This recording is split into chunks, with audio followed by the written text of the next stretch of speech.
আমাদের চলচ্চিত্র এখন বিশ্ব চলচ্চিত্রের সাথে পাল্লা দেওয়ার ক্ষমতা রাখে। হ্যাঁ, আমার এবার ঈদেও বরাবরের মতোই ছবি আসছে। আমাদের চলচ্চিত্র এখন বিশ্ব চলচ্চিত্রকে পাল্লা দেওয়ার ক্ষমতা রাখে। মেগাস্টার শাকিব খানের আপকামিং তাণ্ডব সিনেমা নিয়ে এভাবেই কথাগুলো বলেছেন বাংলা চলচ্চিত্রের এই সময়ের জনপ্রিয় অভিনেতা শহীদুজ্জামান সেলিম। গত ঈদে আমরা তাকে বরবাদ সিনেমায় দেখেছি, এবারও তার ব্যতিক্রম হচ্ছে না। মেগাস্টার শাকিব খানের আপকামিং তাণ্ডব সিনেমায়ও তাকে দেখা যাবে। তাণ্ডব সিনেমা নিয়ে এবার গণমাধ্যমের সাথে মুখ খুলেছেন। সেখানে তিনি যা বলেছেন তা শুনলে আশা করি সাকিবিয়ানরা আশ্বস্ত হতে পারবেন, সাকিবিয়ানদের মনটা কিছুটা হলেও ভালো হয়ে যাবে। যদিও এই মুহূর্তে তাণ্ডব নিয়ে সাকিবিয়ানদের মনে কিঞ্চিত বিরূপ প্রতিক্রিয়া রয়েছে, তবে আমি মনে করি শহীদুজ্জামান সেলিম যে কথাগুলো বলেছেন এই কথাগুলো আপনারা শোনার পর নিশ্চিতভাবে আপনাদের মনটা ভালো হয়ে যাবে।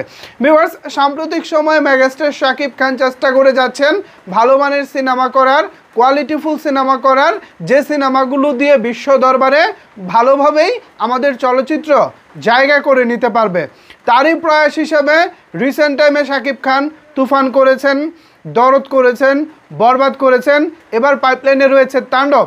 এই তাণ্ডব সিনেমা নিয়ে সাকিবিয়ানদের প্রত্যাশা এমনিতেই আকাশচুম্বী।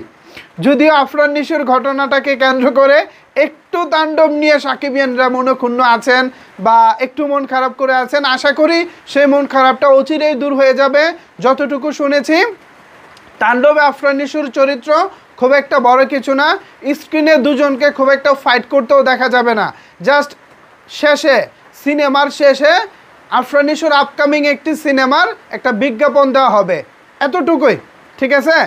আফরান নিশো তার সিনেমার একটা প্রচারণা করে দিবেন শাকিব খানের মাধ্যমে। এতে করে আমি মনে করি সাকিবিয়ান যারা আছেন, শাকিব খানের ভক্ত যারা আছেন, তাদের গর্বিত হওয়া উচিত। যে আফরান নিশো একসময় শাকিব খানকে আঙুল তুলে কথা বলেছিলেন, সেই আফরান নিশো এখন শাকিব খানকে ব্যবহার করতে হচ্ছে, শাকিব খানকে ইউজ করে তার সিনেমার প্রচারণা করতে হচ্ছে। এতে আমি মনে করি সাকিবিয়ানদের গর্বিত হওয়া উচিত। আর শহীদুজ্জামান সেলিম যেটা বলেছেন যে আমাদের সিনেমা বেশ ভালোভাবে এগিয়ে যাচ্ছে এবং তাণ্ডব দারুণ একটি সিনেমা হয়েছে। এই সিনেমাটা এতটাই চমৎকার যে সিনেমার টিম থেকে কোনো কিছু বলতে বারণ করে দেওয়া হয়েছে। দ্যাটস ওয়াই শহীদুজ্জামান সেলিম খুব একটা কিছু বলতে পারেনি, তবে তিনি তার উচ্ছ্বাস যেভাবে প্রকাশ করেছেন, তিনি তার অভিব্যক্তি যেভাবে প্রকাশ করেছেন, তা শুনে আমার কাছে মনে হয়েছে সত্যিকার অর্থে তাণ্ডব দারুণ কিছুই হতে চলেছে। তাণ্ডব নিয়ে এখনো পর্যন্ত যতজন মানুষ ক্যামেরার সামনে কথা বলেছেন, প্রায় সবাই সবার জায়গা থেকে মানে এতটা উৎফুল্ল ছিল যে তাণ্ডব আসলেই মনে হয় দারুণ কিছু হয়েছে।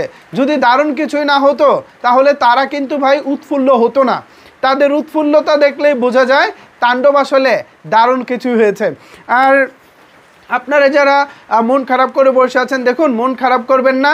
দিন শেষে সিনেমাটা মেগাস্টার শাকিব খানের, আমি মনে করি মিলেমিশে আমাদেরকে ছবিটাকে সাপোর্ট করা উচিত। এখন দেখা যাক, দিন শেষে আপনাদেরও তো ব্যক্তি স্বাধীনতা আছে, আপনাদেরও ব্যক্তিগত ভালো লাগা আছে। এখন এ বিষয়ে আপনাদের মন্তব্য জানতে চাই, নিচের কমেন্টস বক্সটা আপনাদের জন্য ওপেন রইল। ধন্যবাদ সবাইকে এতক্ষণ আমার সাথে থাকার জন্য।